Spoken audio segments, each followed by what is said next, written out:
Bienvenidos a Colombia sin Fronteras, el programa sobre las relaciones de Colombia con el mundo y sobre la situación de los colombianos en el exterior. Esto sí es una grata noticia.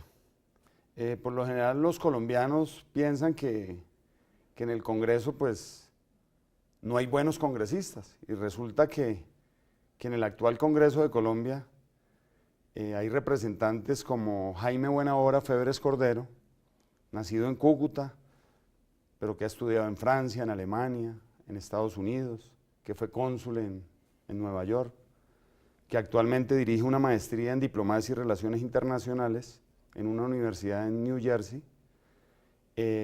Está por ya presentar su último libro, que es sobre la política electoral en Colombia. Pero pues había escrito otros libros relacionados con el tema, como La democracia en Colombia. Escribió un libro sobre la constituyente del 91, cuando él pues precisamente fue viceministro del Interior, cuando el ministro era Humberto de la Calle, durante el gobierno de César Gaviria, que fue del 90 al 94. Un gusto saludarlo, representante. Lo felicito por el lanzamiento próximo de su libro. Pues muchas gracias, Jairo. Un saludo para usted y para toda la audiencia. ¿Por qué hizo este libro? Bueno, yo siempre he estado vinculado a la academia. Me gusta la reflexión, me gusta la investigación y me parece que el trabajo legislativo puede complementarse con todo esto que llamamos investigación y reflexión. Y desde luego siempre he tenido una inmensa curiosidad por estar al día en cuanto a las definiciones del poder en Colombia. ¿Quién controla este país? ¿Qué categoría social? ¿Cómo se teje todo para alcanzar el poder en el plano nacional, regional o local?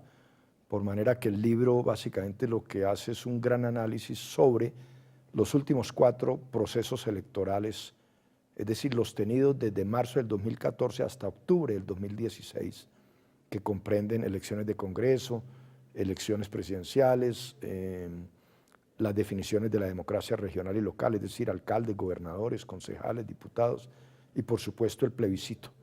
El plebiscito es muy importante, fue un proceso electoral que aunque no elegía personas, sí elegía una política pública alrededor de las negociaciones entre el gobierno y las FARC que se surtieron en La Habana. Y finalmente, la mayor preocupación o reflexión gira en torno a la carencia de puentes efectivos que hay entre toda esa formalidad que implica la democracia política, los procesos electorales, y la construcción de una democracia económica y social, porque la brecha sigue siendo enorme cuando uno mira las cifras de pobreza e injusticia social. ¿Y a quién está dirigido el libro? Bueno, el libro a todos los profesores y estudiantes de ciencia política en primer lugar, pero evidentemente cualquier actor de la política nacional, regional y local, como cualquier periodista curioso de las definiciones o de las actuaciones del poder, pues tendrá que tener este libro en sus manos y desde luego le servirá para llegar a sus propias interpretaciones y conclusiones. Hablemos de los antecedentes del libro, o sea, ¿de dónde nace? ¿En qué momento nace? Bueno, yo había trabajado un libro a mediados de los 90 que publiqué con Tercer Mundo y que tuvo 5 ediciones, titulado La democracia en Colombia. Y en ese capítulo se consideraba todo lo que pasó en la Asamblea Constituyente, después se analizaban los mecanismos de participación ciudadana, los partidos políticos, los sistemas electorales, pero siempre confrontando la realidad colombiana con el derecho comparado, con el acontecer mundial.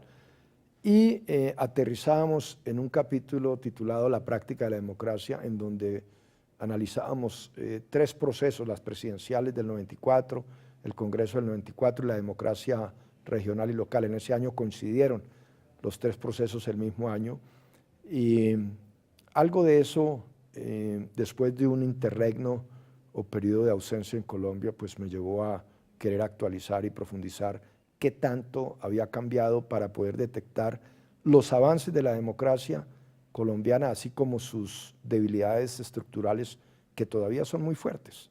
Por eso decidí escribir. Entremos en materia. Comencemos por el final. Pienso yo, pues, y usted también me lo corroboraba, pues que el capítulo más importante es el quinto, ¿no?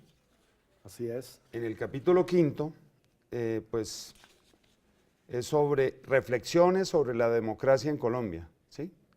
Aspectos generales sobre la democracia, el acuerdo de paz y su impacto en la democracia, la fuerza del capitalismo internacional, la realidad económica y social del país, la economía en la Constitución del 91. Hablemos sobre este capítulo quinto. Pues a manera de síntesis, no, básicamente este capítulo invita a reflexionar sobre la carencia, como decía, de puentes entre la democracia formal política, la democracia liberal. El hecho de tener cada 4 años procesos electorales, acá existe la separación de los poderes, acá funciona la libertad de prensa, en fin, los candidatos tienen espacios en televisión, los partidos cuando no están en tiempo de campaña también tienen sus espacios. Todos esos elementos de la democracia formal política operan en Colombia. Sin embargo, eso no debe ilusionarnos, porque la democracia formal política colombiana tiene grandes distorsiones. El voto se sigue manipulando, los niveles de abstención son muy altos, el fenómeno de las listas con voto preferente incrementa los costos de campaña, en fin. A nivel de democracia regional y local, por ejemplo, la transhumancia fue un fenómeno espeluznante, vergonzoso. Prácticamente todos los municipios del país estuvieron incursos en algún delito de transhumancia. De manera que todo esto distorsiona la realidad de la democracia. Para no hablar de otro problema más grave todavía, que es la no correspondencia que hay entre esa democracia formal política y la realidad social del país. Porque cada 4 años hay procesos, pero vemos que las cifras de pobreza continúan, que la diferencia entre regiones, el centro, por ejemplo, más desarrollado, frente a un Chocó totalmente desvalido, desprotegido, abandonado, o la Guajira con esos casos de desnutrición y de hambre de muchísimos niños por el saqueo, etcétera, pues muestra que hay distorsiones. Entonces, el capítulo está llamado a reflexionar primero, recordando los pilares de la democracia política, luego qué se entiende por democracia económica y social, y evidentemente para entender este proceso de no puentes, pues hay que considerar el modelo económico. Yo soy un crítico acérrimo del neoliberalismo en que vive este país. Representante Buenahora, vamos al primer corte de mensajes institucionales y ya nos cuenta sus críticas al modelo económico colombiano. Sí, yo considero, por ejemplo, también que en Colombia hay democracia política, más no democracia económica. Ya volvemos a Colombia sin fronteras.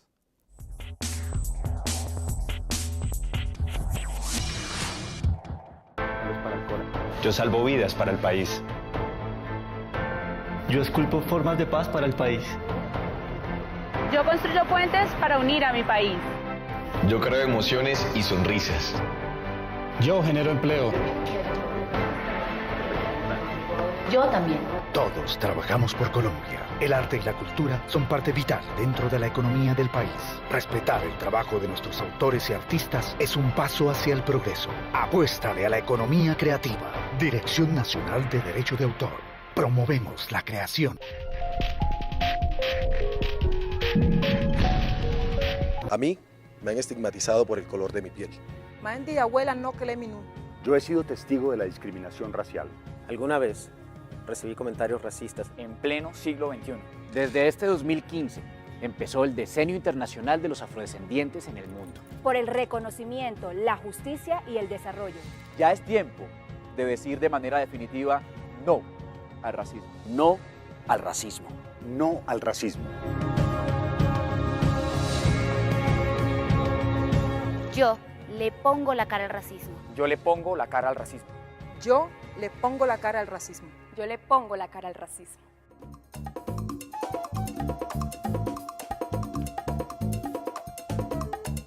Todos por un nuevo país. Paz, equidad, educación.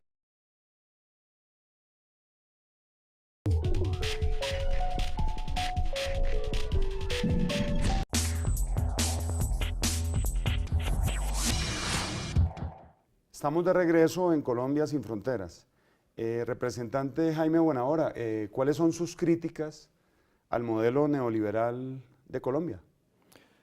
Bueno, yo diría que en el año 91, cuando se expide la Constitución por parte de esa gran Asamblea Constituyente, enfrentamos también un proceso económico de avanzada en el mundo. Había colapsado la Unión Soviética y por supuesto se ponía el dedo en la llaga diciendo el comunismo fue un fracaso, etcétera, etcétera. Pero además esa visión, ese calificativo arrastraba modelos de intervencionismo de Estado y de socialismo discreto, como bien lo tenían otros países europeos. Por manera que en Colombia y en el mundo, que llamamos tercer mundo, cerca de 100 países o más, el capitalismo acelera el control de todos estos países que empiezan a perder su soberanía económica. Se predica, por ejemplo, sobre la libertad de empresa y el movimiento libre de capitales, pues que no haya mayores controles, que los países realmente se abran al capital extranjero. Y eso empieza a vivirlo Colombia. El gobierno del presidente Gaviria fue bastante dado, recuerdo las expresiones, la apertura económica, se decía. Bienvenidos al futuro. Bueno, ese era el eslogan para la valla de la Constituyente, pero básicamente la apertura económica y obviamente la asimetría entre una nación industrializada y una nación empobrecida, dependiente por su deuda externa, etcétera, pues muestra que evidentemente el grande va a dominar al pequeño. Y déjeme resumirle, por lo menos 70 empresas emblemáticas colombianas en estos 20 años o 25 años dejaron de ser colombianas y hoy están controladas por capital extranjero. Pero en el medio interno, relacionando el tema con algunos asuntos públicos como la educación y la salud, ¿qué ocurrió? En materia de salud, por ejemplo, la intermediación financiera es la causante de muchas cosas que vimos, por ejemplo, en los escándalos de Salucop y otras cosas semejantes. Es decir, la medicina dejó de ser lo que era, es un derecho universal, pero la privatización de la medicina es una vulgaridad, porque niega esa construcción derivada del Estado social de derecho, que era lo que querían los delegatarios.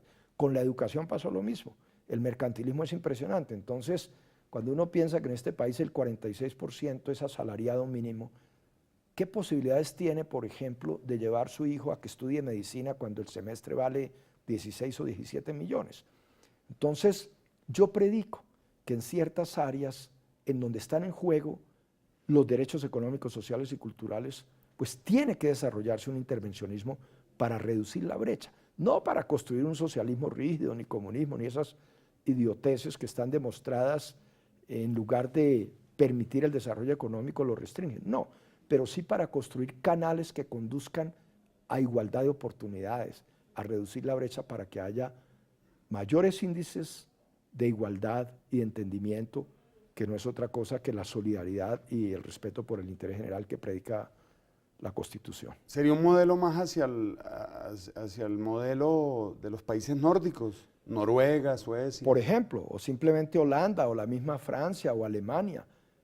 La socialdemocracia. Europa, claro, Europa pudo superar, sobre todo después de la Segunda Guerra Mundial, con toda la teoría keynesiana y la inclusión social, pues toda la brecha que tenía. Allá también, en Europa hubo nobleza, y hubo siervos de la gleba, y hubo grandes desigualdades hace 100, 200 y 300 años.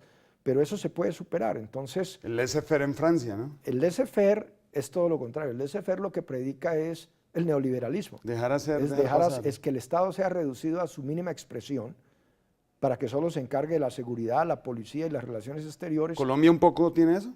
No, no puede uno hablar de que estemos en ese estado de subdesarrollo institucional. No, acá ha habido casos puntuales de intervencionismo, por ejemplo, frente a las drogas, frente a los carteles de pañales, frente a muchísimas cosas, y yo pienso que ha habido algunas salidas importantes del gobierno, pero no se trata de unas salidas puntuales, se trata de una línea coherente en todas las áreas en donde el ciudadano tiene que verse respetado en sus valores y sus derechos. Y me parece que eso sí no lo tiene el gobierno Santos, ni ninguno de los gobiernos anteriores. El gobierno Santos ha actuado mejor que otros, pero con todo hay una gran carencia porque, repito, la coherencia no es integral ni global. Ahora, nuestra cultura no es la cultura histórica de Suecia, de Noruega, ¿no? Evidentemente porque este país adquirió la independencia con unas grandes diferencias de clase.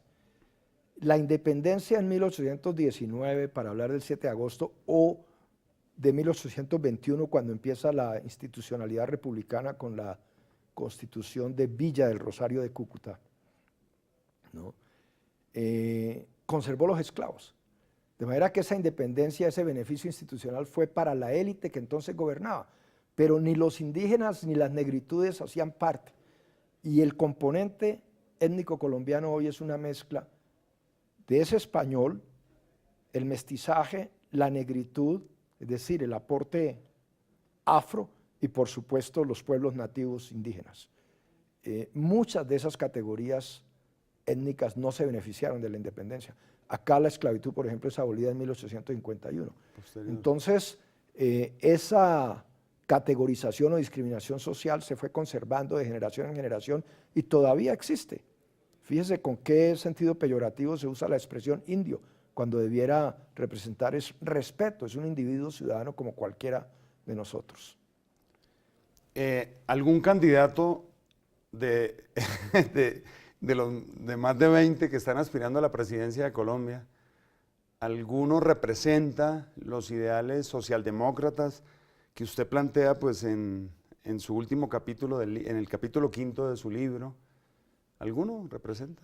Yo pienso que sí, yo pienso, por ejemplo, que el doctor Humberto de la Calle entiende bien este planteamiento, pero estoy seguro que hay otras tendencias de centro-izquierda que también, de manera que el debate está abierto. Lo importante es que superemos la rigidez ideológica, y le quiero contar esto. El general de Gaulle en Francia, por ejemplo, conservador, sin duda alguna, era muy objetivo y claro frente a la educación. Y siempre estuvo con la nacionalización de la educación en Francia. Es decir, estuvo en contra de la privatización de la educación. Y la educación en Francia es un modelo desde el punto de vista de lo que es el valor de lo público. Y quiero repetirlo, el general de Gaulle, conservador, siempre apoyó eso. Costa Rica, para hablar de un país vecino, es un país en donde el 87-88% de la educación es pública. Y desde luego allá funciona el capitalismo.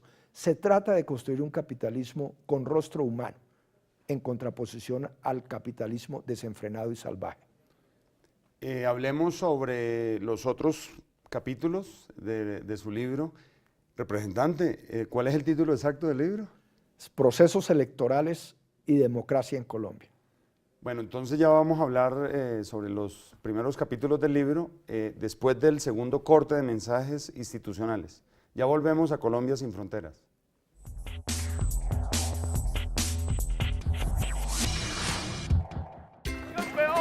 Colombia hace historia. Este joven ha dejado el nombre del país en lo más alto de las montañas del viejo continente. Maravilloso año. Pido un aplauso para la estudiante que se gradúa con honores y que ha sido ejemplo para todos sus compañeros. Buenos días, mi nombre es María José Rocha y hoy voy a ser tu piloto. Disfruten del viaje. Y en otras noticias, emprendedores colombianos son el ejemplo de millones de jóvenes en toda Latinoamérica. Mientras los alimentas, asegura su futuro. La leche materna y una alimentación adecuada favorecen el desarrollo integral de los niños y niñas colombianos. Que la nutrición y tu amor estén siempre con ellos. Un mensaje de la estrategia de Cero a Siempre.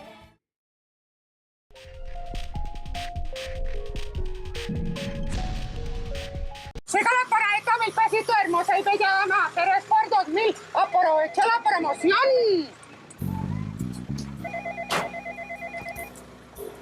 Mega Televisión Stream, muy buenas tardes. Claro que sí, tenemos un paquete de 20 canales que lo llevarán directo al Mundial. Otro paquete de 125 canales perfectos para la diversión de su familia. No apoye el delito, no compre televisión pirata. Nadie le asegura el servicio, la calidad ni el respaldo de la televisión legal. Si tiene dudas sobre su operador de televisión, consulte en www.antv.gov.co.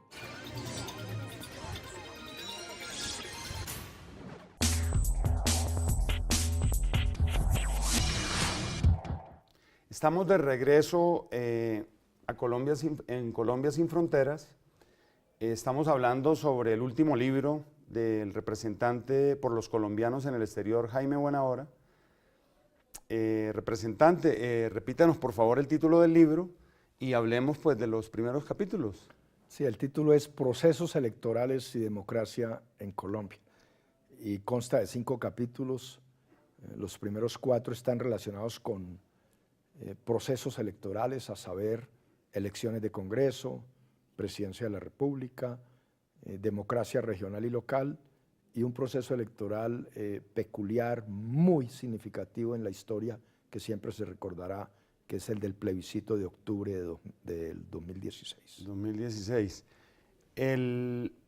¿Colombia debería adoptar el voto electrónico? Desde luego. Esta es una falencia. Yo diría que hay un buen número de países latinoamericanos que ya lo han adoptado y me parece que esto es necesario. Inclusive yo iría más lejos.